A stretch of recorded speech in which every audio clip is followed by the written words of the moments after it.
Kami menghormati kehadiran Engkau. Kami menghargai Engkau bertahta di atas puji-pujian umat-Mu. Kemuliaan hanya bagi Engkau Tuhan. Kami menghormati kehadiran Engkau yang ada di tengah-tengah kami.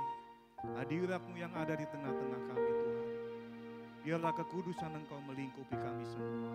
Kemuliaan Engkau itu yang melingkupi kami semua Tuhan. Sehingga sungguh setiap kami yang ada di tempat ini tidak ada satupun yang terlewat. Kami mengalami Engkau, kami menikmati hadirat-Mu, menikmati kemuliaan Engkau. Kalau sebentar kami akan membaca firman-Mu, mendengarkan firman-Mu. Berbicaralah di tengah-tengah kami Tuhan. Kami sungguh-sungguh membutuhkan firman-Mu. Karena firman-Mu itulah yang menghidupkan kami, yang membangkitkan kami, yang menguatkan kami, yang menuntun kami di tengah dunia yang gelap ini. Kami tidak tahu harus kemana tanpa firman-Mu Tuhan. Berbicaralah kepada kami, siapkan hati kami semua Tuhan. Kami membuka hati kami lebar-lebar untuk setiap firman yang ditaburkan bisa tertanam di dalam hati kami. Dan biarlah firman-Mu itu menguasai hati dan pikiran kami. Sehingga hidup kami hari lepas hari semakin diubahkan menjadi sama seperti Yesus Kristus Tuhan kami. Urapi hamba-Mu, urapi semua kami yang mendengarkan, supaya hanya perkataan-Mu sajalah yang sampai kepada kami semua. Berfirmanlah Tuhan, kami jemaat-Mu siap untuk mendengar. Sama-sama kita katakan, amin. Silahkan duduk Bapak Ibu semua.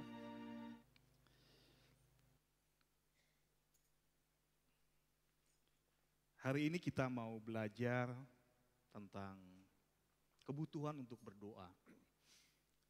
Kalau sebelumnya kita berbulan-bulan kita belajar tentang iman. Mulai minggu ini kita mulai belajar tentang doa. Dan ini tidak terlepas dari iman. Kita tahu iman muncul dari pendengaran akan firman Kristus. Ketika kita mendengar firman, iman kita bangkit. Apa yang kita percaya itu menguatkan kita. Sehingga iman itu menjadi dasar untuk kita berharap dan menjadi bukti dari apa yang tidak kita lihat atau belum kita lihat. Nah, ketika kita mendengar firman, iman itu bangkit, iman itu muncul. Sebagian besar itu didapatkan ketika kita berdoa. Ketika seorang wanita pendarahan 12 tahun, dia mendapatkan iman, dia memiliki iman setelah dia mendengar berita tentang Tuhan Yesus. Iman dia bangkit. Dan dia menjamah jumbai jubah Tuhan Yesus sehingga pendarahannya berhenti.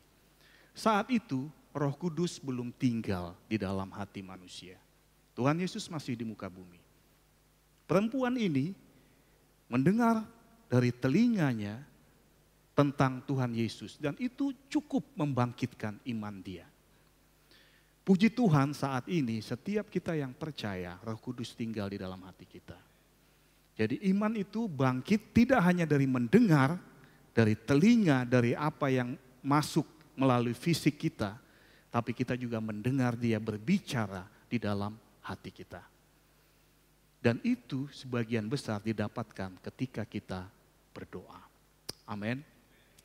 Makanya ada satu kebutuhan yang sangat mendesak untuk berdoa. Kalau dikatakan kebutuhan, artinya tanpa itu kita tidak dapat berbuat apa-apa. Kita tidak dapat hidup, kurang lebih seperti itu. Nah, bicara tentang doa, saya kesaksian sedikit gitu ya.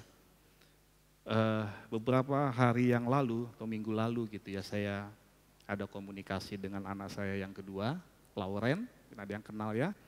Dia baru tahun lalu dia masuk, dia kuliah di Bandung.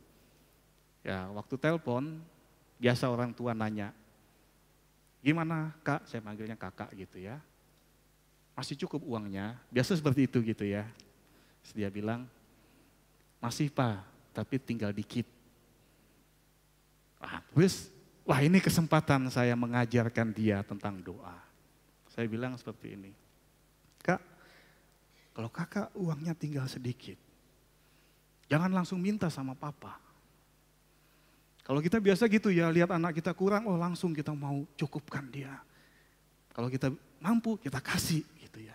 Tapi saya ajarkan, jangan langsung minta sama papa. Minta sama Tuhan dulu. Berdoa sama Tuhan. Karena apa? Kalau misalnya kakak nih, uangnya misalnya tinggal 300.000 saya bilang. Sementara akhir bulan masih 10 hari lagi. Biasa saya kirim tanggal 1 gitu ya, tanggal 1 awal bulan. Jadi dengan 300.000 untuk mencukupi kebutuhan dia selama 10 hari. Cukup enggak? Enggak cukup ya. Apalagi dia makan di luar gitu ya. Jadi satu hari bisa dibilang 30.000.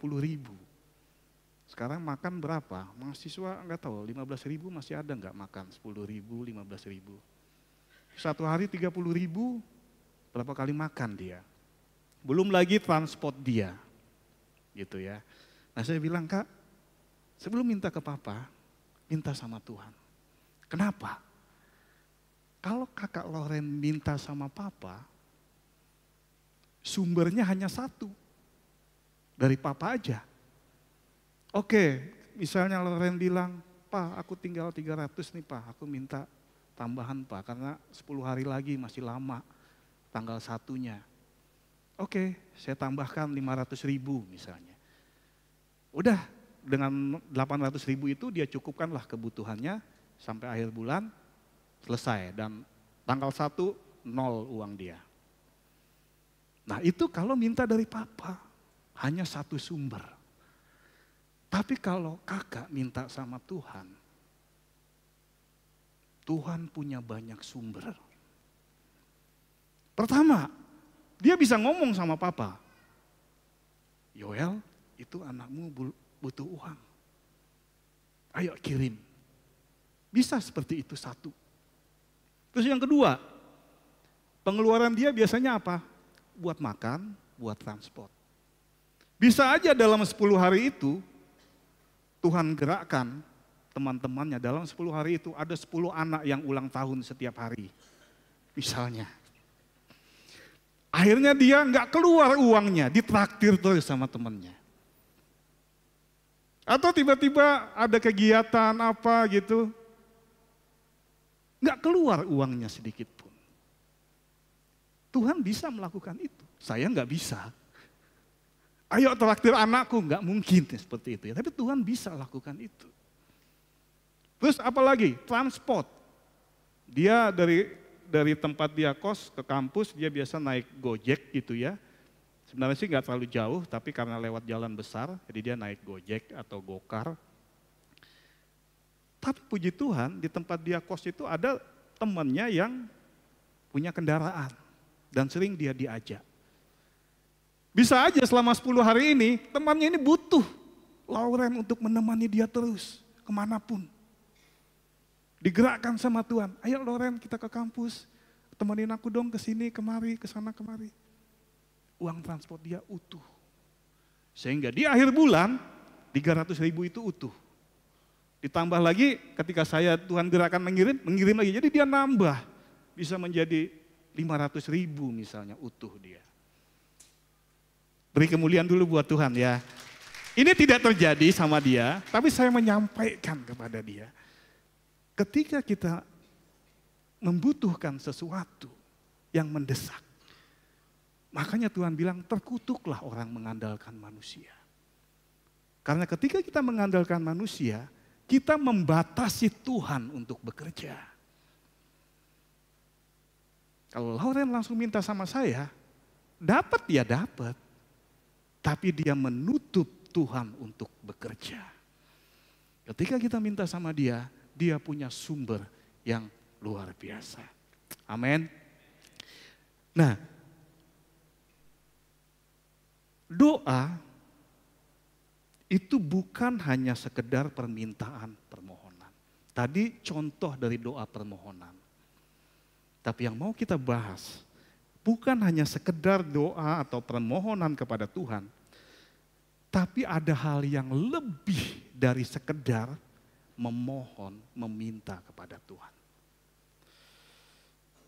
Ada satu hal yang sangat penting dan merupakan suatu kebutuhan yang sangat mendesak untuk kita berdoa. Ya, jadi itu bukan hanya sekedar permintaan, tapi ada satu kebutuhan. Kebutuhan itu tanpa itu kita nggak bisa, misalnya kita kebutuhan akan makan, tanpa makan kita nggak bisa hidup. Kebutuhan akan pakaian, tanpa pakaian kita nggak bisa kemana-mana, di dalam kamar terus. Nanti kita akan lihat di Matius pasal yang ke-26 ayat 36 sampai 41. Ini cerita tentang Tuhan Yesus di Taman Getsemani. Sebelum dia disalibkan, ia berdoa kepada Bapa. Nah, tapi sebelum kita lihat ayat itu, kita lihat dulu dari Yohanes pasal yang ke-15 ayat yang ke-5. Kita bisa bacakan bersama-sama. Yohanes 15 ayat yang ke-5. 1, 2, 3. Akulah pokok anggur dan kamulah ranting-rantingnya. Barang siapa tinggal di dalam aku dan aku di dalam dia, ia berbuah banyak. Sebab di luar aku, kamu tidak dapat berbuat apa-apa.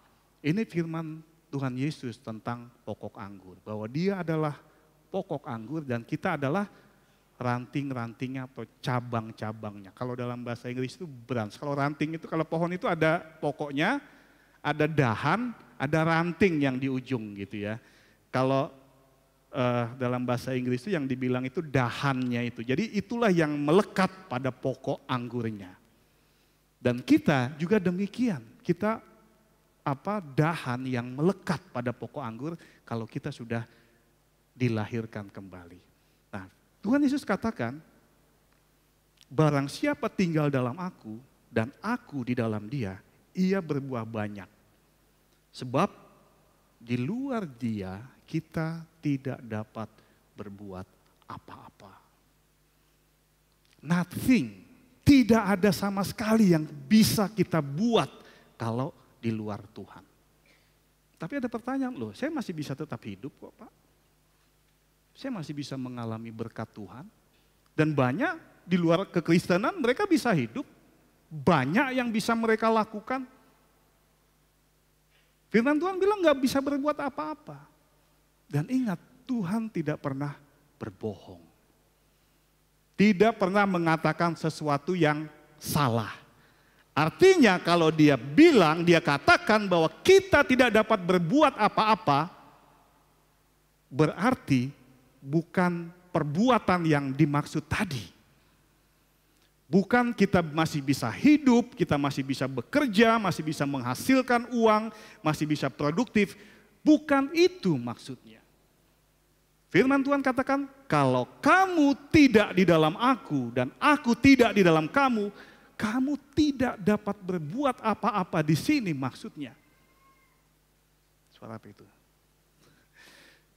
Tidak dapat melakukan kehendak Tuhan. Karena Matius 7 ayat 21 apa dibilang? Bukan setiap orang yang berseru-seru, Tuhan, Tuhan akan masuk ke dalam kerajaan surga. Tetapi barang siapa yang melakukan kehendak Bapakku, katanya. Tuhan Yesus katakan kalau di luar dia, kita tidak dapat melakukan kehendak dia. Kita masih bisa melakukan yang lain, kehendak kita, kehendak orang lain, masih bisa kita lakukan. Tapi kehendak Tuhan, apa yang Tuhan mau, tidak bisa kita lakukan. Kita tidak bisa berbuat apa-apa untuk melakukan kehendak Tuhan tanpa kita tinggal di dalam Dia dan Dia tinggal di dalam kita. Kalau kita lihat pokok anggur, ya saya belum pernah juga lihat ya, hanya lihat di YouTube aja atau di Google. Tapi kalau kita lihatlah pohon yang biasa aja. Ketika kita lihat ada dahannya yang kering, dahan itu masih nempel nggak sama pohon itu? Masih.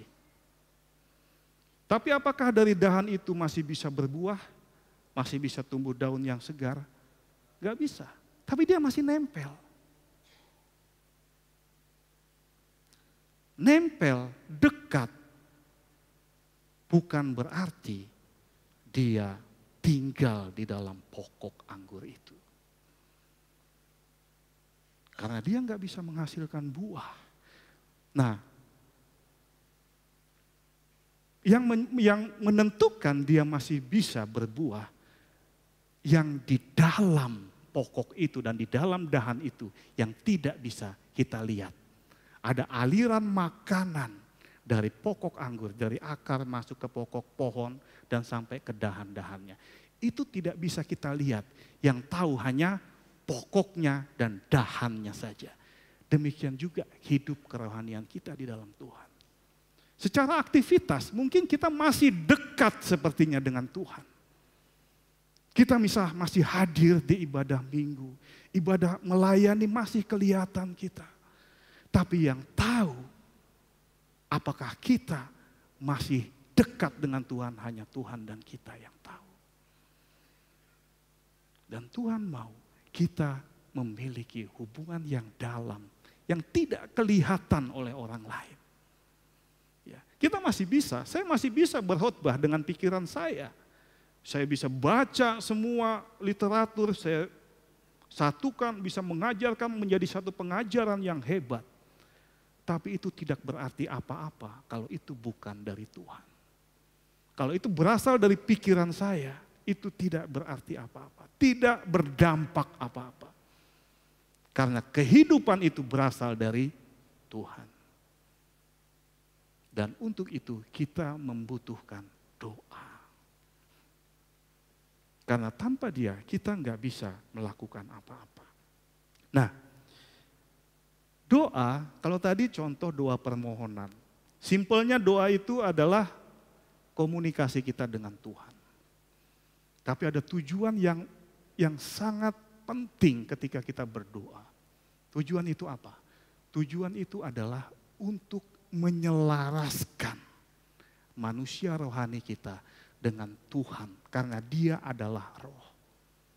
Jadi ketika kita berdoa, kita berkomunikasi dengan dia supaya roh kita selaras, align dengan roh Tuhan. Karena kalau kita tidak align, Tuhan mau ini, kita melakukan yang lain. Tapi kalau kita selaras dengan Tuhan, yang keluar dari kita itu adalah kehendak Tuhan. Kenapa? Karena kehidupan orang percaya, kehidupan kita adalah kehidupan dengan dan di dalam Kristus. Itu bedanya kehidupan kita dengan orang yang percaya. Kehidupan kita sebagai orang percaya tidak bisa lepas dari Kristus.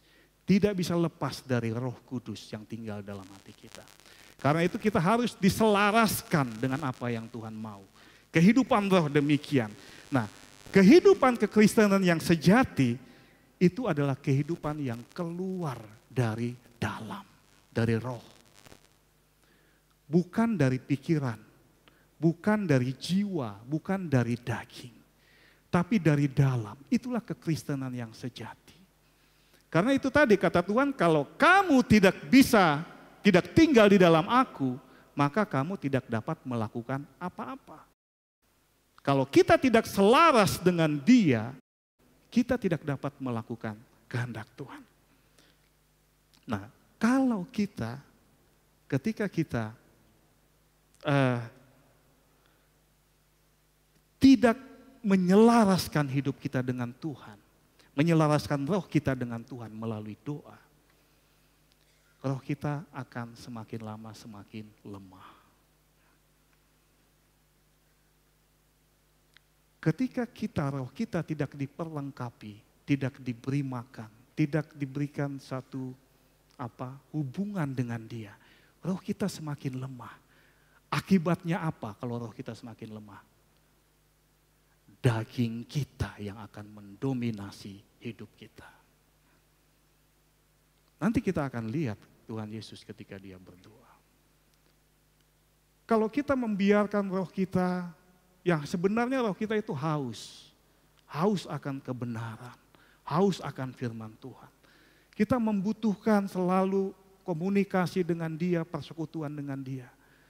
Tapi kalau itu kita tidak penuhi, makin lama kita makin lemah. Dan yang terjadi apa?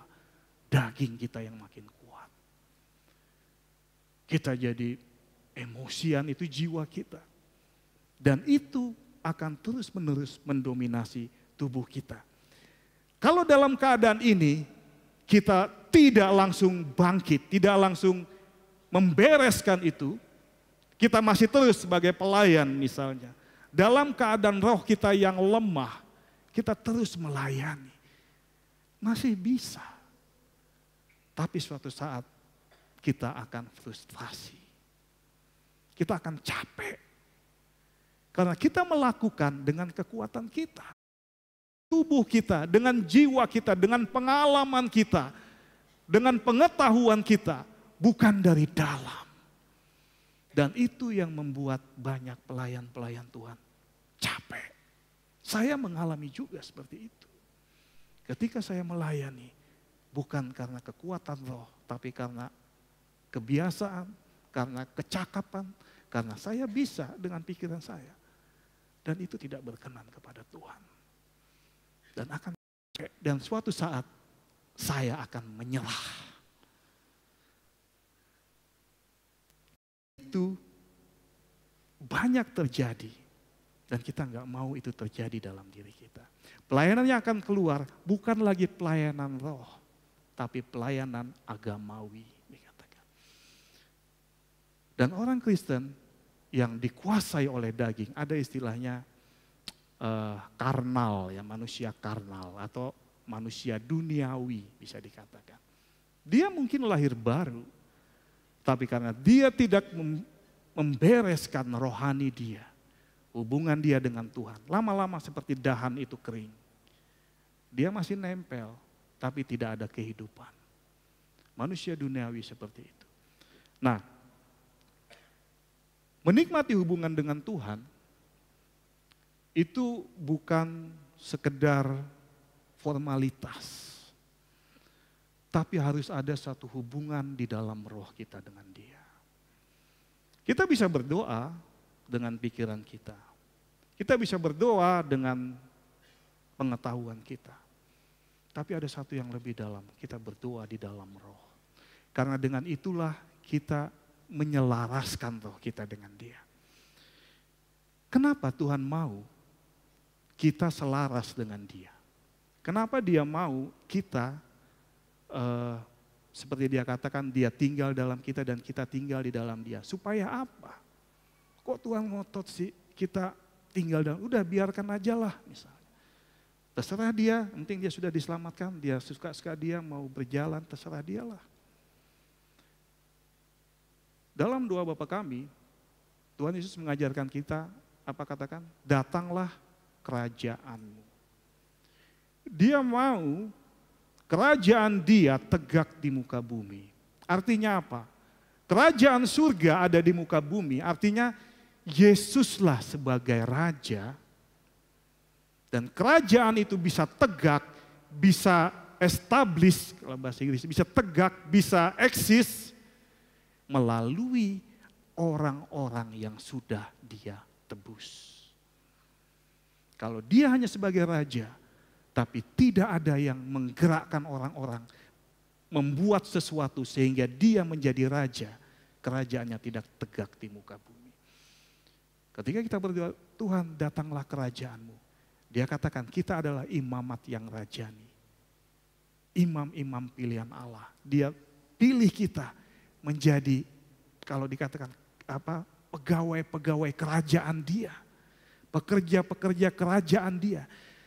Supaya kita bisa bekerja sama dengan Dia, menjadi karyawan, menjadi pegawai kerajaan Dia, kita harus selaras dengan Dia.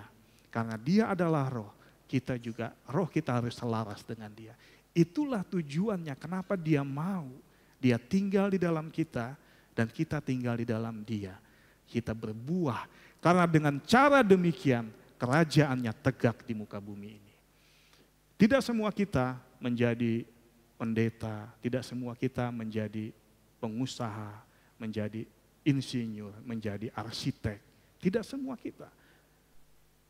Tapi Tuhan mau dalam setiap apapun dalam profesi kita ada kerajaannya. Dia yang menjadi raja di situ karena ada kita di situ. Seorang penyapu jalan pun, kalau dia anak Tuhan, dia mengerti ini, dia mau dalam pekerjaan dia ada kerajaan Allah di situ. Karena ada dia sebagai imamat rajani. Dan itu membutuhkan satu hubungan dengan dia. Membutuhkan melalui itu, membangun hubungan itu, dibangun lewat doa. Ya. Oh, waktunya berjalan terus. Baru pendahuluan. Oke, kita lihat dari Matius 26 ayat 36 sampai 41. Gak apa-apa, kita baca cepat, bergantian. Di Taman Getsemani, saya baca ayat yang genap, Bapak, Ibu, Saudara-saudari semua baca ayat yang ganjil, kita bergantian. Maka sampailah Yesus bersama-sama murid-muridnya ke suatu tempat yang bernama Getsemani. Lalu ia berkata kepada murid-muridnya, duduklah di sini sementara aku pergi ke sana untuk berdoa.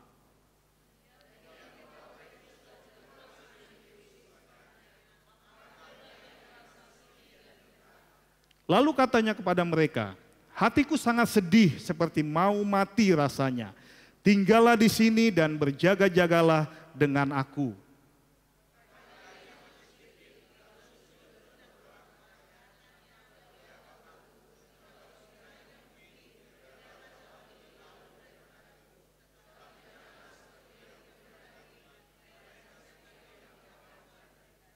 Setelah itu ia kembali kepada murid-muridnya itu dan mendapati mereka sedang tidur.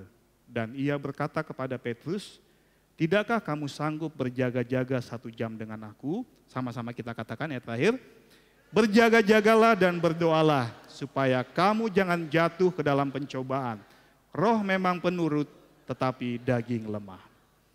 Tuhan Yesus sebelum dia naik ke kayu salib, satu malam dia berdoa di Taman Getsemani. Dia ajak 3 muridnya, Petrus, Yakobus, dan Yohanes. Mereka berdoa, mereka naik ke Taman Getsemani, Tuhan Yesus berdoa.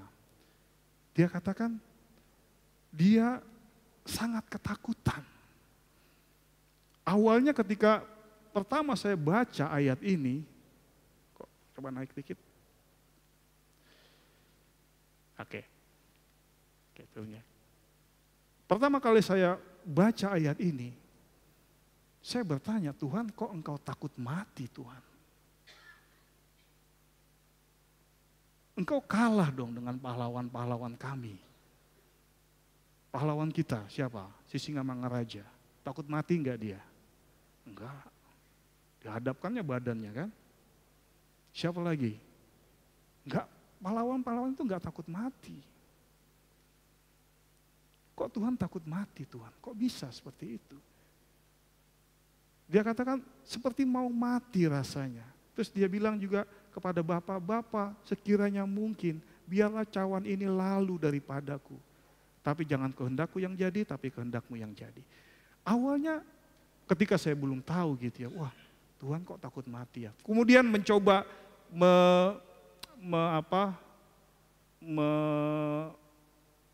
netralisasi atau apalah ya. Maksudnya gini, oh mungkin karena Tuhan itu sebagai manusia, jadi dalam kemanusiaannya itu dia takut. Wajar dong manusia takut mati. Tetap gak masuk akal sama saya. Banyak pahlawan-pahlawan yang gak takut mati. Preman-preman banyak yang gak takut mati. Kok Tuhanku takut mati? Dan benar, memang Tuhan pernah bilang, dia katakan, janganlah kamu takut kepada orang yang bisa membunuh tubuh, tapi tidak bisa melemparkan kamu ke dalam api neraka. Tuhan pernah berkata demikian, artinya kalau dia takut, dia bohong dong. Dan ternyata ketakutan dia bukan takut mati. Kenapa? Terbukti ketika Petrus kupingnya dipotong, dengan tenang dia ambil potongan kupingnya itu ditempelkan lagi. Kalau dia takut mati, pasti dia sudah gemetaran ketika prajurit-prajurit itu datang. Ternyata bukan itu. Yang dia takutkan apa? Perpisahan dia dengan Bapa. Kenapa? Karena saat dia di kayu salib, dia menjadi kutuk. Semua dosa manusia yang sejak Adam sampai kita saat ini ditanggungkan kepada dia. Paulus bilang, dia menjadi kutuk karena kita. Dan Tuhan itu tidak bisa melihat dosa. Sehingga ketika dia menjadi manusia, dosa itu ditimpakan kepada dia, dia terpisah dari Allah. Dan itu yang membuat dia gentar. Yang membuat dia takut. Bukan takut mati, bukan. Tapi perpisahan. Kenapa? Waktu dia disalibkan, kita ingat apa Tuhan Yesus katakan. Eloi, Eloi, lama sabachthani. Apa bahasa Indonesianya? Dibilang, Allahku, Allahku, mengapa engkau meninggalkan aku? Selama ini Tuhan ngomong sama Allah Bapa di surga, ngomongnya apa? Panggilnya siapa? Bapa. Bapa, dia berdoa selalu Bapa. Tapi kenapa ketika dia disalibkan dia katakan Allahku? Saat itu dia sebagai manusia yang menerima semua kutuk dosa itu, dia ditinggalkan oleh Allah. Sehingga dia mati. Makanya dia gentar ketika menghadapi itu. Dia masih tinggal di dalam tubuh manusia seperti kita. Dia mengalami kesedihan, gak ada bedanya dengan kita. Dia mengalami kesakitan. Ketika dia dicambuk, dia luka, dia kesakitan. Ketika dia diludahi, ditolak, perasaan dia ada perasaan sedih. Sama seperti kita. Hanya dia tidak berbuat dosa. Nah, ketika dia di Taman Getsemani, ketakutan dia adalah ketika dia akan terpisah dengan Bapa. Untuk itu, dalam ketakutan itu, dia membutuhkan komunikasi, hubungan dengan Bapa yang begitu kuat. Karena itulah yang menguatkan dia. Tuhan Yesus dia sebagai manusia, dia butuh komunikasi dengan Bapa supaya dia menjadi kuat. Rohnya tetap selaras dengan kehendak Bapa. Makanya dia katakan, jangan kehendakku Bapa yang jadi, tapi kehendakmu sajalah yang jadi. Roh dan daging itu selalu bertentangan. Selalu berseteru, selalu berlawanan. Firman Tuhan katakan demikian. Daging Tuhan Yesus, jiwanya sebagai manusia, dia nggak ingin terpisah dari Bapa. Meskipun hanya sesaat. Ya karena dia bangkit, disitulah dia tunjukkan bahwa dialah Tuhan.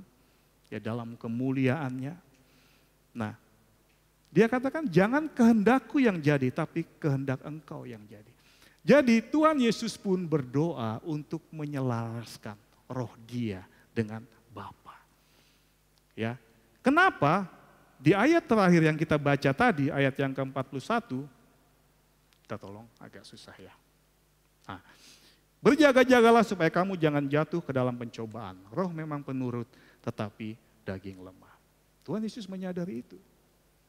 Tanpa dia berkomunikasi dengan Bapa, bisa saja daging dia menguasai dia. Memang kita tahu Tuhan Yesus nggak pernah berbuat dosa, tapi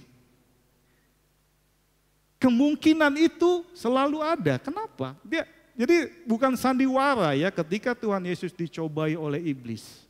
Setelah dia berpuasa 40 hari 40 malam. Dia dicobai oleh iblis 3 kali. Tapi dia selalu menang. Bagaimana kalau saat itu dia menuruti apa perkataan iblis? Dia jatuh. Sama seperti Adam. Ya, Adam mengikuti perkataan iblis. Tapi Adam yang terakhir yaitu Tuhan Yesus, dia menang. Dalam keadaan dia sebagai manusia, dia tidak membiarkan dagingnya menguasai dia.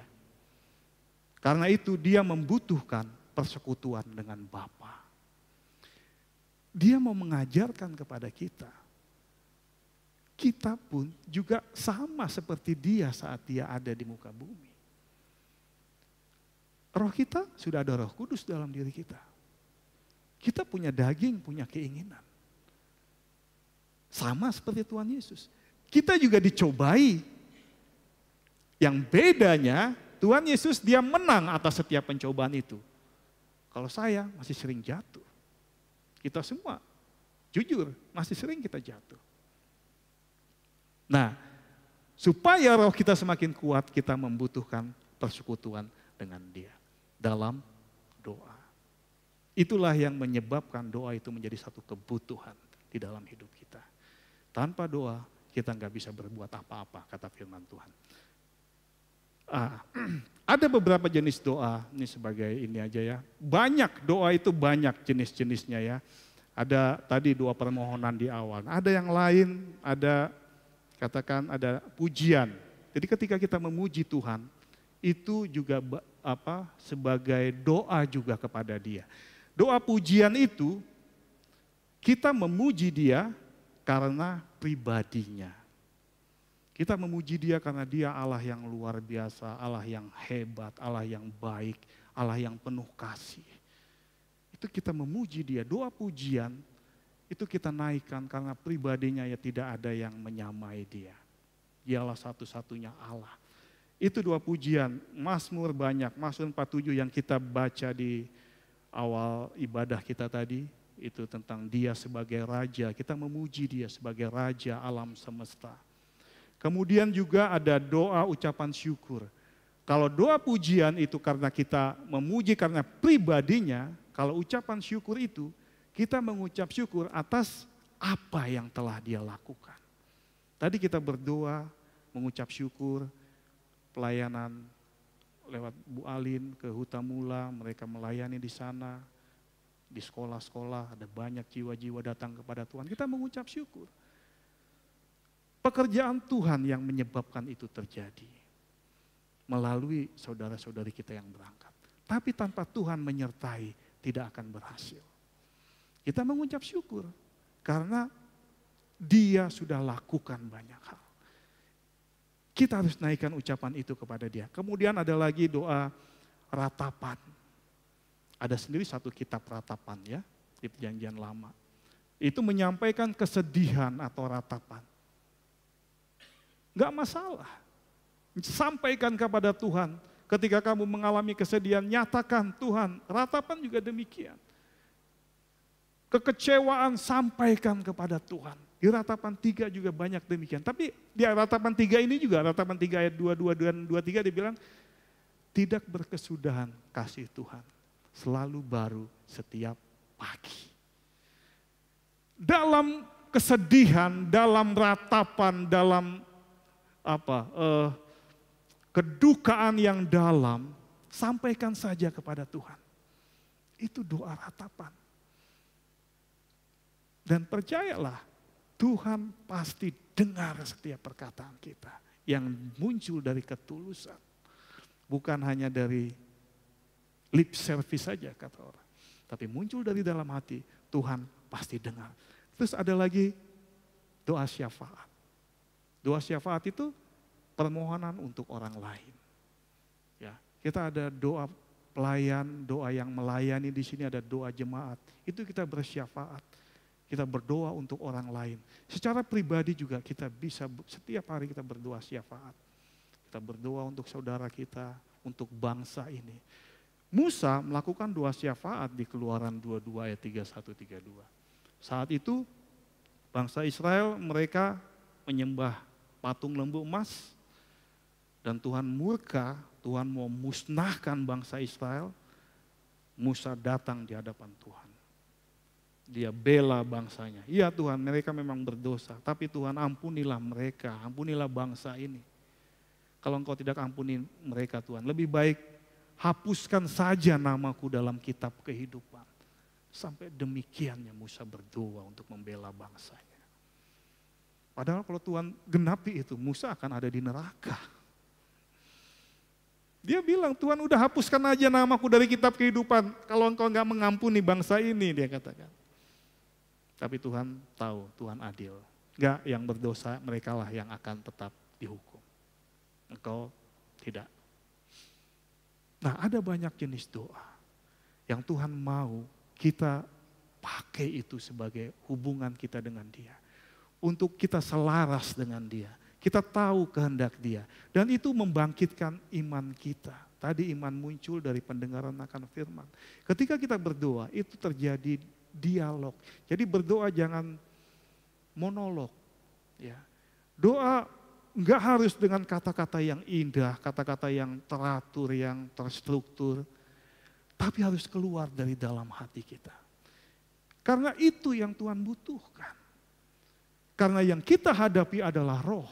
Dia mau roh kita yang berkomunikasi dengan Dia, bukan pikiran kita. Ya, ketika kita berdoa dalam jemaat juga, yang Dia butuhkan kita berdoa. Jadi jangan takut berdoa karena perkataan saya, kata-kata saya nggak bagus nih, akhirnya nggak keluar doanya. Ada doa-doa dalam jemaat, mari sama-sama. Saya juga terus juga. Belakangan saya beberapa kali juga nggak ikut doa karena ada keluar kota dan ada pekerjaan. Tapi saya rindu mau datang berdoa dan mari sama-sama kita perbaiki ke depan. Jangan lihat yang di belakang. Karena doa adalah satu kebutuhan. Doa pribadi itu sangat penting. Dan doa korporat juga itu juga sangat penting. Dan Dia mau itu dibangun dalam hidup kita. Itu adalah bagian dari kita siap membangun. Membangun doa. Kita mau gereja kita, gereja yang sehat. Gereja yang dibangun dari doa. Dari hubungan kita satu sama lain. Nah, terakhir.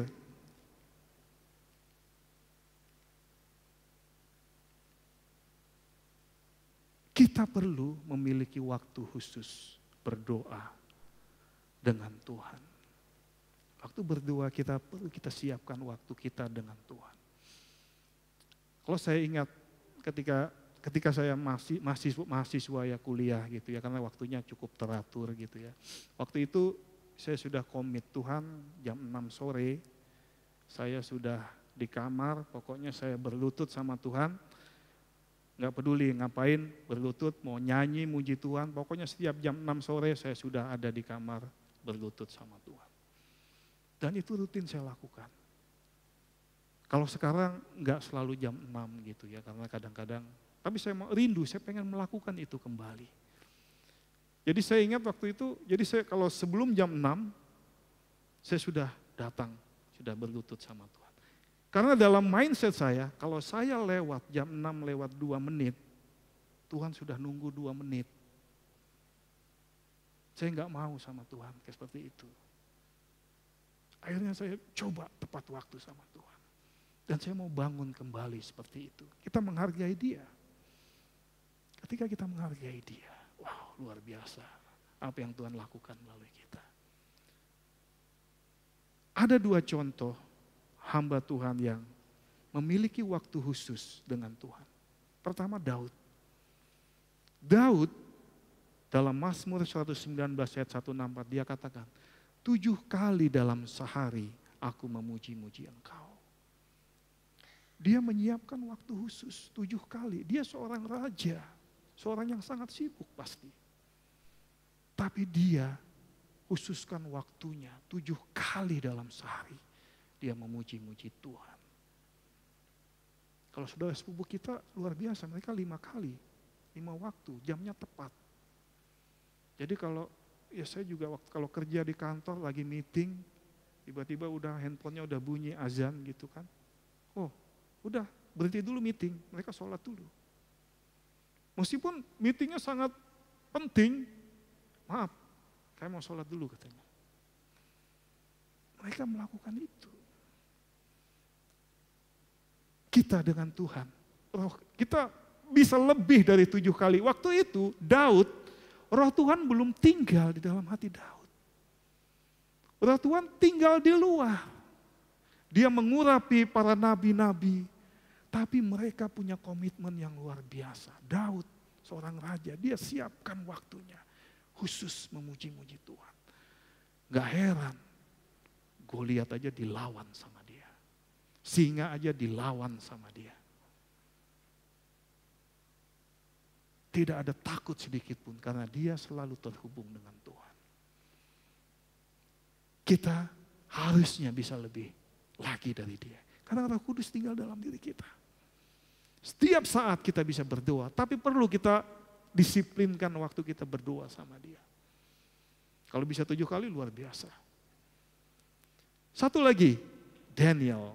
Daniel berapa kali? Daniel 6 ayat 10. 3 kali sehari ia berlutut, berdoa, serta memuji Allahnya.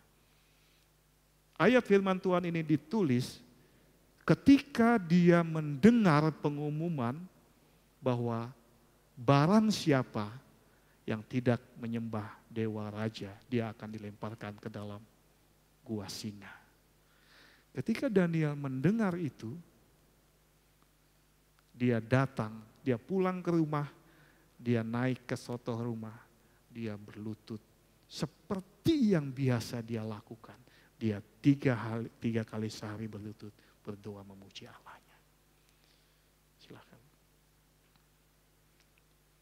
Hamba-hamba Tuhan ini memiliki excellent spirit dikatakan. Roh yang luar biasa. Karena mereka memiliki hubungan yang begitu dekat dengan Tuhan. Mereka memiliki waktu yang khusus dengan Tuhan. Mereka selaras dengan Tuhan. Meskipun saat itu Roh Kudus belum tinggal di dalam hati mereka. Tapi mereka memberikan dirinya untuk selaras dengan Tuhan. Dan biarlah firman Tuhan ini membangkitkan kita. Untuk kita melihat doa itu bukan sekedar basa-basi. Bukan suatu tuntutan, tapi adalah suatu kebutuhan. Tanpa berdoa, kita tidak dapat berbuat apa-apa, kata firman Tuhan. Kita bisa melakukan aktivitas kita, tapi kita tidak akan bisa melakukan kehendak Tuhan. Kita tidak akan bisa bertumbuh, roh kita tidak akan bisa bertumbuh semakin dewasa di dalam Tuhan. Karena itu mari renungkan firman Tuhan ini, kita lakukan di dalam kehidupan rohani kita pribadi lepas pribadi. Amin. Mari kita tundukkan kepala. Haleluya. Bapa, kami mengucap syukur atas firman-Mu Tuhan. Engkau menyediakan satu cara, satu sistem supaya kami bisa terhubung dengan Engkau. Supaya kami bisa selaras dengan Engkau. Engkau menyediakan itu, jalan itu melalui doa Tuhan. Kami mengucap syukur Engkau yang tadinya tidak terhampiri. Engkau yang begitu kudus, tidak terhampiri oleh manusia yang berdosa.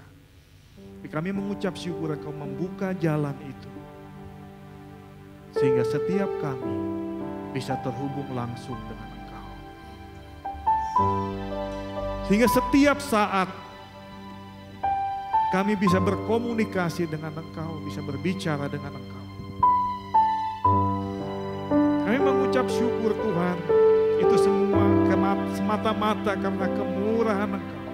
Kami yang tadinya berdosa, yang terpisah dari Engkau, tapi dapat terhubung kembali karena darah Kristus yang menyatukan kami. Yang membuka jalan itu Tuhan, sehingga setiap kami bisa langsung berbicara kepada Engkau. Bapa mau berdoa buat setiap kami di tempat ini Tuhan. Untuk kami membangun kehidupan doa kami, doa pribadi kami. Bukan hanya berdoa ketika kami membutuhkan sesuatu, ketika kami dalam keadaan terdesak saja Tuhan. Tapi bawa kami semua setiap saat mendisiplinkan diri kami untuk kami berdoa kepada Engkau. Karena firman-Mu katakan, tanpa Engkau kami tidak dapat berbuat apa-apa. Tanpa roh kami selaras dengan Engkau, yang kami lakukan keluar dari daging kami, keluar dari pikiran kami. Dan itu tidak berkenan kepada Engkau. Bapa, bawa kami semua Tuhan. taruhkan dalam hati kami satu kerinduan yang dalam untuk terus berdoa kepada Engkau, untuk terus berkomunikasi, memiliki hubungan yang tidak hanya dekat, tetapi hubungan yang kuat dengan Engkau Tuhan. Sama seperti dahan di pohon, hubungan dia semakin kuat ketika ada aliran makanan dari akar, pokok, dan ke dahan. Jadikan kami semua Tuhan, jemaat-Mu di tempat ini, jemaat yang memiliki kehidupan doa di dalam Engkau, kehidupan doa yang sungguh-sungguh dapat kami nikmati bersama dengan Engkau. Bukan sebagai satu keterpaksaan, tapi sungguh satu kerinduan yang dalam. Kami berdoa, berbicara dengan Engkau. Kami percaya ketika gereja-Mu dipenuhi dengan jemaat-Mu yang sungguh memiliki hubungan dengan Engkau, memiliki jam-jam doa khusus dengan Engkau Tuhan. Kami percaya Engkau akan menaruhkan sesuatu yang lebih besar lagi untuk gereja-Mu di tempat ini Tuhan. Dan kami akan melihat pekerjaan Engkau yang Kau lakukan luar biasa di depan. Terima kasih Bapa, terima kasih. Apa yang Hamba sampaikan terbatas, berbicara lebih dalam kepada kami.